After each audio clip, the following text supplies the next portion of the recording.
जो आपका वोट है उसे हम पवित्र मानते हैं, होली मानते हैं, उसे चोरी किया जाए।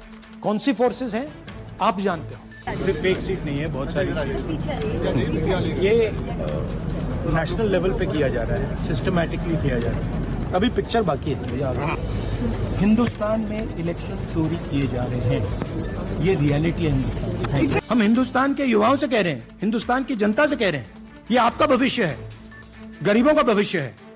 ये आपके आंख के सामने पूरा का पूरा सिस्टम चोरी किया जा रहा है। 6 साल का बच्चा, 90 साल का बुजुर्ग, ये सब जानते हैं कि नरेंद्र मोदी, अमित शाह वोट चोरी करके चुनाव जीतते हैं। नमस्कार, मैं हूं सचिन। अभी अभी जो बातें आपने सुनी, ये तमाम बातें राहुल गांधी पिछले कई महीनों से पूरे सबूतों के साथ देश की आवाम को खुलकर बता रहे हैं। प्रेस कॉन्फ्रेंस के जरिए हो, चुनावी सभाओं के जरिए हो, राहुल गांधी बीजेपी और चुनाव आयोग की मिलीभगत का सारा काला चिट्ठा खोलकर जनता के सामने रख चुके हैं। तब राहुल के इन बयानों को सत्ता पक्ष बता रहा था कि झूठ है, खारिज कर रहा था। लेकिन आज मोदी सरकार के ही एक मंत्री का चौंकाने वाला बयान सामने आया है।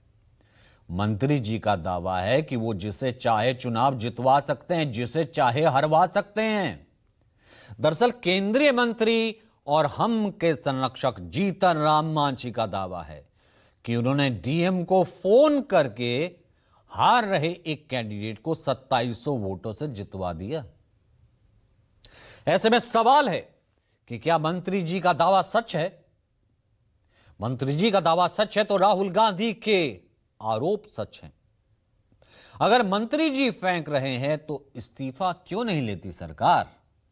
वहीं दूसरी स्टोरी दुनिया की सियासत में हड़कंप मचाने वाले खुलासे से जुड़ी। खुल गया है दुनिया का सबसे बदनाम फाइल्स। ट्रंप समेत किन किन राष्ट्राध्यक्षों के नाम हैं। Epstein files.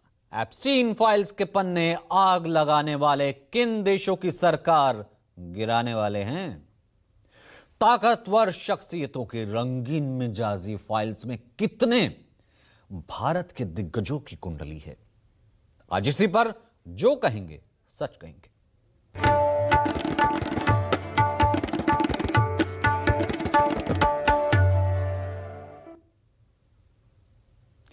शुरुआत राहुल गांधी के वोट चोरी के आरोपों में मिले पुख्ता सबूत से। हाल ही में बिहार विधानसभा के चुनाव खत्म हुए। इस चुनाव में एनडीए को बम्पर जीत मिली। 243 सीटों वाली विधानसभा में बीजेपी की अगुवाई वाले एनडीए को 202 सीटें मिली। इस गठबंधन में जीतन राम मांझी की हिंदुस्तानी आवाम मोर्चा भी शामिल है। अलायंस के तहत इस बार मांझी की पार्टी को 6 सीटें मिली थी लड़ने के लिए। 5 सीटों पर उसने दर्ज की जीत, 1 सीट वो हार गई। और यही 1 सीट की हार मांझी को अफसोस में डाल गई कि काश एक बार उस जिलाधिकारी से बात कर लेते जिन्होंने इससे पहले उसी सीट पर उसी उम्मीदवार को उनके कहने पर 2700 वोटों से चुनाव जिता दिया था। अगर उस जिलाधिकारी से इस बार भी बात कर लेते तो ये 1 सीट भी अपने खाते में आ जाती। लेकिन अब क्या कर सकते हैं? और ये बात कोई और नहीं कह रहा बल्कि खुद जीतन राम मांझी इस तरह अपना अफसोस जता रहे हैं। पहले मांझी का वो बयान सुनिए, फिर आपको इसका पूरा एनालिसिस बताएंगे। गलती से हार गलन। अगर हमरा वो कहतन हल जैसे 2020 में कहलन हल कि हम हार रही है कोई उपाय, उस समय 2700 वोट से हारे थलन। हम प्रयास के लिए जीत गलन। इस साल वो मात्र 1600 वोट से हार रहा। दुर्भाग्य हमर है, उनका का दिमाग हो गई, हमरा से बात न कैलन और सीधे मैदान छोड़ के भाग गए। जौन साथी जो 2020 में जो कलेक्टर अभिषेक सिंह जी अभी त्रिपुरा में है, वो टेलीफोन करे थे कि सर हम तोरा 2700 वोट से पीछे हल तो जिता दिलिए हल, अभी तो 1600 वोट से पीछे है, जितावे में कौन दिक्कत है। हमू माथा ठोकली कि हमारा पास अगर जानकारी हुआ था तब ना, वो तो चल गया घर है। मांझी का यह बयान स्थानीय मगही भाषा में है, जो उन्होंने गया जिले के बाराचट्टी विधानसभा क्षेत्र के मोहनपुर प्रखंड में आयोजित एक कार्यक्रम में दिया था। मांझी ने अपने इस बयान में भले ही उस सीट और वहां से उतारे अपने उम्मीदवार का जिक्र नहीं किया, लेकिन हार जीत का अंतर बताकर कहानी तो सारी बयां कर दी ना। दरअसल इस बार जीतन राम मांझी की पार्टी हम एकमात्र टिकारी विधानसभा सीट हारी। टिकारी से मांझी ने अनिल कुमार को अपना कैंडिडेट बनाया, लेकिन अनिल कुमार लालू यादव की आरजेडी के अजय कुमार से 2058 वोट से हार गए इस बार। लेकिन पिछली बार बात करें तो 2020 के चुनाव में अनिल कुमार अब इसी सीट से कांग्रेस के सुमंत कुमार को 2630 वोटों से हराने में कामयाब हुए थे और विधायक बन गए थे। जीतनराम मांझी की माने तो उस बार अनिल कुमार को उन्होंने डीएम के साथ सेटिंग करके जिताया था, ये खुद कह रहे हैं। लेकिन इस बार अनिल कुमार ने उनको यानी कि मांझी को मतगणना वाले दिन कॉल करके हालात से अवगत ही नहीं कराया, जानकारी नहीं दी होती तो इस बार भी उनको जिता देते। खैर, मांझी की जुबान से वो बात तो निकल गई जो विपक्ष लंबे अरसे से कहता चला आ रहा है। अब मांझी के इस बयान के बाद बिहार से लेकर दिल्ली तक अब सियासी बवाल मच गया। विपक्ष की ओर से लगातार लगाए जा रहे वोट चोरी के आरोपों के बीच मांझी के इस बयान से सियासी तूफान आ गया। कांग्रेस सीधे तौर पर अब यह कह रही है कि यही तो है वोट चोरी और यही है पक्के सबूत। वहीं बिहार की मुख्य विपक्षी दल आरजेडी ने इसे धांधली से चुनाव जीतने का बताया शाही फॉर्मूला। देखिए, उस समय 2700 वोट से हारे थे, हम प्रयास के लिए जीत गए। इस साल वो मात्र 1600 वोट से हार रहा।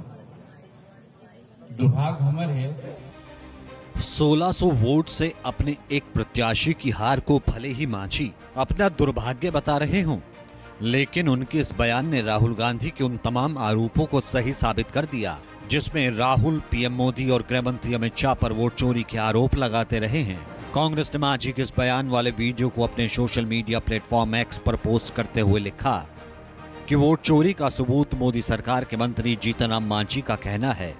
2020 के बिहार विधानसभा चुनाव में उनका एक कैंडिडेट बुरे तरीके से हार रहा था। फिर मोदी के मंत्री ने डीएम से सेटिंग की और हारते हुए कैंडिडेट को 2700 वोट से जितवा दिया। इस बार उस कैंडिडेट ने मंत्री से संपर्क नहीं किया, इसलिए वो सेटिंग न कर पाए और वो कैंडिडेट चुनाव हार गए। जानकारी के लिए डीएम ही चुनाव आयोग के अधिकारी होते हैं।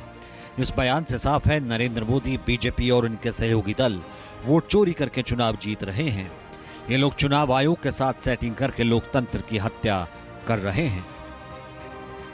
न सिर्फ कांग्रेस बल्कि बिहार के मुख्य विपक्षी दल आरजेडी ने भी मांझी के इस बयान के जरिए पीएम मोदी और चुनाव आयोग पर करारा हमला बोला।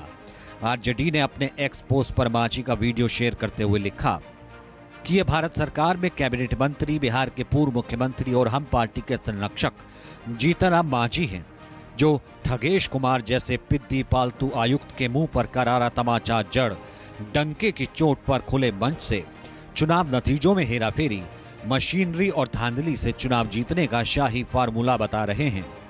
ये बता रहे हैं कैसे इनकी पार्टी ने 2020 में 2700 वोट से हारने के बाद भी टिकारी विधानसभा का चुनाव जीता था और कैसे त्रिपुरा कैडर के 2006 बैच के बिहार में डेपुटेशन पर पदस्थापित तत्कालीन भ्रष्ट जातिवादी, निकम्मे, नालायक और नाजायज जिलाधिकारी अभिषेक सिंह ने अपनी शपथ भूलकर बाबा साहब के संविधान की धज्जियां उड़ाते हुए अनैतिक रूप से चुनाव जिताने में उनकी मदद की। इसका उस भ्रष्ट अधिकारी को इनाम भी मिलता रहा और वह बिहार में एक्सटेंशन पर एक्सटेंशन प्राप्त करता रहा। अब कहां है बिकाऊ चुनाव आयुक्त और चुनाव आयोग? क्या यही है लोकतंत्र? यही मोदी की कृत्रिम लोकप्रियता और बेईमानी के चाणक्य की सच्चाई है। इन लोगों ने मिलकर दोनों चुनाव में युवा जुझारू क्रांतिकारी नेता तेजस्वी यादव का राजनीतिक वध करने का असफल प्रयास किया। लेकिन सच को कब तक छुपाओगे? कब तक जनता को 41,000 करोड़ बांटकर, बेईमानी कर, धांधली कर, मशीन की मदद से, भ्रष्ट अधिकारी के काले कारनामों से झूठे चुनाव जीतते रहोगे? तुम्हारा भांडा अवश्य फूटेगा। जैसे ही विपक्ष आक्रामक हुआ, अचानक से मांझी को भी अपना बयान याद आ गया। उन्होंने तुरंत इसके खंडन में एक सोशल मीडिया पर पोस्ट जारी किया। अपने एक्स पोस्ट में मांझी ने लिखा, मेरे एक वीडियो के साथ छेड़छाड़ कर वायरल करने वाले कुछ लोगों को लगता है कि मुसहर के लाल को बदनाम कर देंगे। ऐसे लोगों को मैं बता देना चाहता हूं कि अब मुसहर के बेटे को कोई ना तो अपमानित कर सकता है, ना ही बेवकूफ बना सकता है। आसमान पर थूकने वालों, तुम ये भूल रहे हो कि आसमान पर फेंका हुआ थूक तुम्हारे मुंह पर ही गिरेगा। अब मांझी ब्रांड हो चुका है, किसी से डरने वाला नहीं।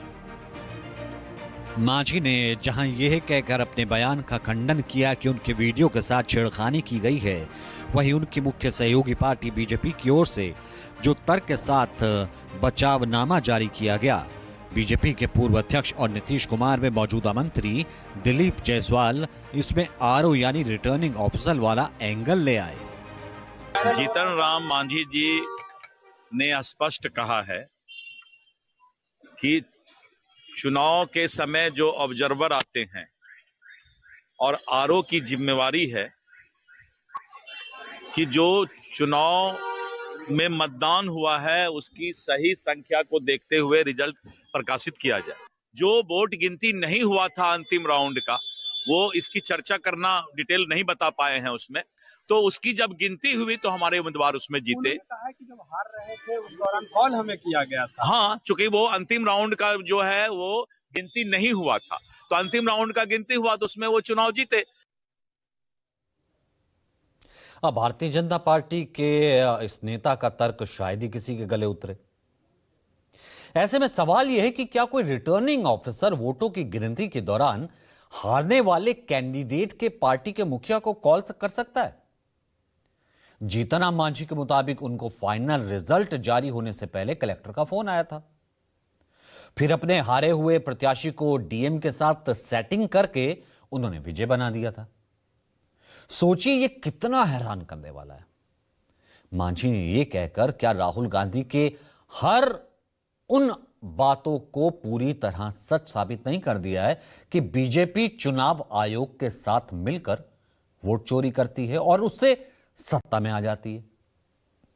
ऐसा है तो यह क्यों नहीं कहा जा सकता कि खुद जीतन राम मांझी अपना लोकसभा चुनाव वो वोट चोरी से जीते होंगे? और अगर ऐसा है तो क्या मांझी मोदी मंत्रिमंडल से इस्तीफा देंगे या पीएम मोदी मांझी को अपने कैबिनेट से बर्खास्त करेंगे? क्या मांझी के उन दावों ने उस बात को और हवा नहीं दे दी है कि बीजेपी 2020 और 2025 के चुनाव में भी बिहार में धांधली की होगी? क्योंकि मांझी के मुताबिक इस बार उनका जो एकमात्र कैंडिडेट हारा, वो गिनती के समय उनको कॉल नहीं किया था। करता तो सेटिंग कर लेते। और अगर कलेक्टर हारे हुए प्रत्याशी को चुनाव जितवा सकते हैं तो फिर इस बात की क्या गारंटी है कि सत्ताधारी बीजेपी लोकसभा चुनावों के साथ साथ बाकी राज्यों के विधानसभा चुनाव नतीजों में भी अपने पक्ष में गड़बड़ी नहीं की होगी? इसकी क्या गारंटी है? ऐसे में कई सवाल हैं जो अब उठने लाजमी हैं, जरूरी हैं।